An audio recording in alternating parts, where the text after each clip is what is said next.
আসসালামু আলাইকুম। কেমন আছেন সবাই? আশা করছি সবাই অনেক অনেক অনেক ভালো আছেন। আলহামদুলিল্লাহ আমিও ভালো আছি।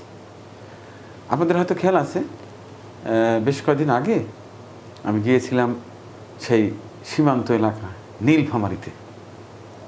যদিও বা আমার একটা কৃষি প্রোগ্রাম ছিল, পাশাপাশি আমাদের সিরাজগঞ্জ উল্লাপাড়ার কিছু তরুণ যুবক বেশ আগে গিয়েছিল তারা বেড়াতে।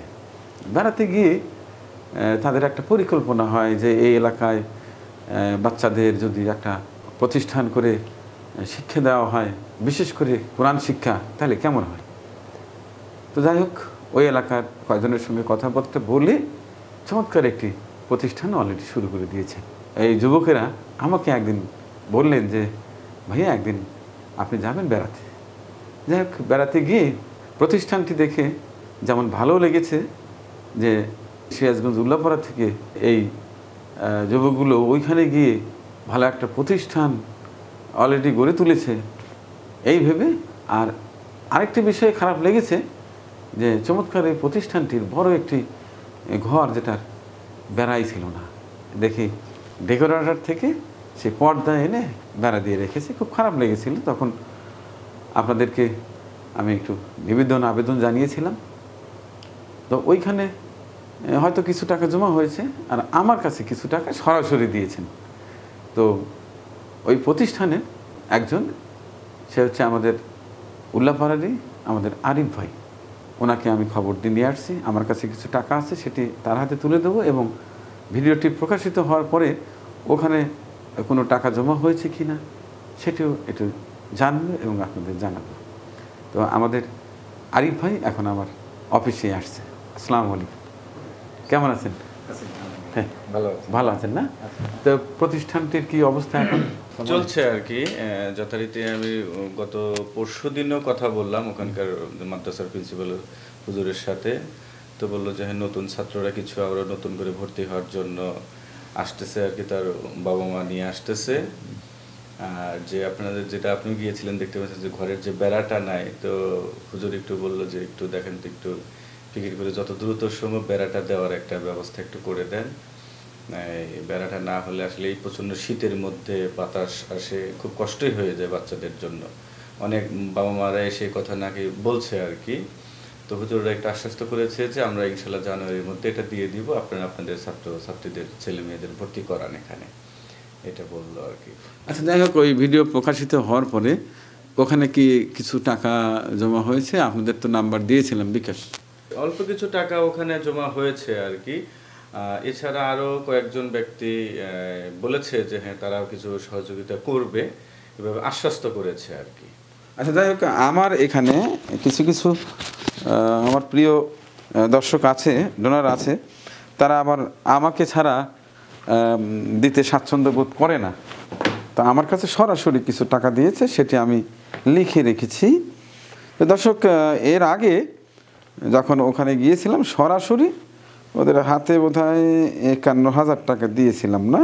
এই যে 51,000 টাকা ওই দিন আমি দিয়েছিলাম। সেটি ছিল শোভন ভাই ইউএসএ 31,000, রুহুল আমিন মৌলভীবাজার 10,000 এবং জনি ভাই কুয়েত 10,000। এই 51,000 টাকা বোধহয় ওই দিন আমি আমার পকেটে ছিল।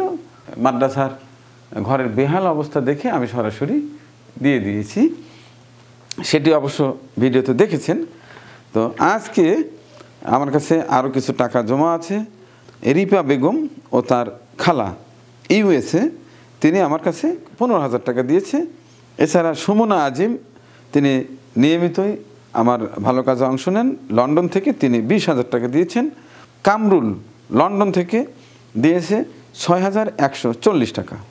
এছাড়া জান্নাত মবিনা ভার্জিনিয়া আমেরিকা, আপনি দিয়েছেন 25,000 টাকা।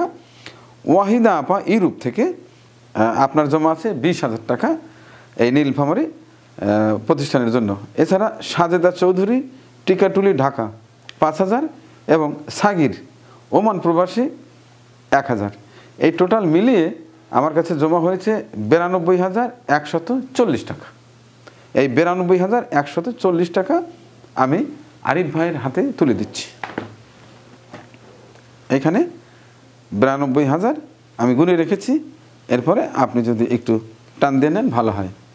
এখানে 92,140 টাকা আমি ওখান থেকে ঘুরে আসার পরে এটা জমা হয়েছে, আর আগে সরাসরি দিয়ে আসছিলাম 51,000 টাকা। ধন্যবাদ এবং ভালোবাসা জানাচ্ছি যারা এই একটা ধর্মীয় প্রতিষ্ঠানে আপনাদের কষ্টার্জিত টাকা আমার মাধ্যমে সেই প্রতিষ্ঠানে দিলেন। আপনাদের মনের কি বাসনা, কি উদ্দেশ্যে এই একটা প্রতিষ্ঠানে দিলেন সেটি মহান সৃষ্টিকর্তা তো জানেন। আমি আশা করব মহান সৃষ্টিকর্তা আপনাদের এই ভালো কাজের ওসিলায় আপনাদের মনের নেক বাসনাগুলো অবশ্যই পূর্ণ করে দিবেন। 93,140 টাকা আছে না? জি। আচ্ছা, আজকে হচ্ছে 26/12/2024। এখন আমার দর্শকদের জন্য আপনার পক্ষ থেকে, ওই প্রতিষ্ঠানের পক্ষ থেকে যদি কিছু বলতেন। আপনি সেদিনও গিয়ে ওখানে সরজমিনে নগদ 51,000 টাকা দিয়ে আসছেন, এবং আপনি একটা ভিডিও ক্লিপস প্রকাশিত হওয়ার পরে ওখানে বেশ কিছু ভাইরা এবং বোনেরা কিছু সরাসরি অর্থ দান করেছে, এবং আজকেও আপনি নিজ উদ্যোগে ডেকে নিয়ে এসে আমাকে আপনি ফোন দিয়েছেন যে ভাই কিছু টাকা ক্যাশ আছে, আপনি নিয়ে যান। তো আমরা আসছি, এসে 92,140 টাকা আমরা সরাসরি ক্যাশ হাতে পাইলাম। এবং নীলফামারী মাদ্রাসাতে ওখানেও হুজুরদের যে নাম্বার দেওয়া আছে, আমাদের মাদ্রাসার অ্যাকাউন্ট করা আছে, ওখানেও কয়েকজন ফোন দিয়েছে যে ব্যাংকের অ্যাকাউন্টে তারা টাকা পাঠাবে। ইটালি থেকে এক ভাই ফোন দিয়েছিল, বাহরাইন থেকে এক ভাই ফোন দিয়েছিল, তারা অর্থনৈতিকভাবে তারা একটু সহযোগিতা করবে। তো আজকে যারা হতদরিদ্র এলাকায় মাদ্রাসায় বাচ্চাদের একটু লেখাপড়া করার জন্য আপনারা এভাবে অর্থনৈতিকভাবে সহযোগিতা করলেন, তো আপনাদের এর প্রতিদান অবশ্যই অবশ্যই আল্লাহ মালিক ইনশাল্লাহ আপনাদেরকে দিবে। আর আমি বিশেষ করে ওখানে যারা মাদ্রাসার হুজুররা যারা আছে, প্রিন্সিপাল আছে বা পরিচালনায় যারা আছে, সবাইকে ইনশাল্লাহ বলবো যে যারা এইভাবে ওখানে অর্থনৈতিকভাবে সহযোগিতা আপনারা করলেন, তাদের জন্য যেন খাস দিলে তারা একটু দোয়া করে দেয়। এবং আপনারা এভাবে বরাবরই যেভাবে ভালো কাজে আপনারা সম্পৃক্ত থাকেন, আমরা আশা করব ইনশাল্লাহ ভবিষ্যতেও আপনারা এভাবে মানিক ভাইয়ের মাধ্যমে ভালো কাজে ইনশাল্লাহ আপনারা শরীক থাকবেন। সবাই ভালো থাকবেন। অনেক অনেক ধন্যবাদ আরিফ ভাই। ওইখানে ওই ঘরটাতে বেড়া দেওয়ার টাকা আমার মনে হয় হয়ে গেছে। তো ওইখানে বেড়া দেওয়ার পরে যদি একটু ভিডিও ফুটেজ আমাকে এনে দেন, একদিন আমি আমাদের দর্শকদের দেখায় দেব যে আগে কী ছিল, আপনাদের অর্থ দিয়ে ওইখানে ওই ঘরটার কি বর্তমান চিত্র, তাইলে আরেকটু ভালো হয় না? যেহেতু অনেক দূরে আমি হয়তো যেতে পারবো না, কিন্তু আপনি এই কাজটা করবেন, আপনি যেহেতু মাঝে মধ্যে যান। জি ইনশাল্লাহ অবশ্যই ভিডিওটা নিয়ে এসে আমি নিজে আপনাকে দেবো ইনশাল্লাহ। আচ্ছা আচ্ছা, তো ধন্যবাদ সবাইকে, আবারও ভালোবাসা এবং দোয়া করছি মহান সৃষ্টিকর্তা আপনাদের সবাইকে অবশ্যই আপনাদের মনের নেক বাসনাগুলো পূর্ণ করে দেবেন। আমিন। আল্লাহ হাফেজ।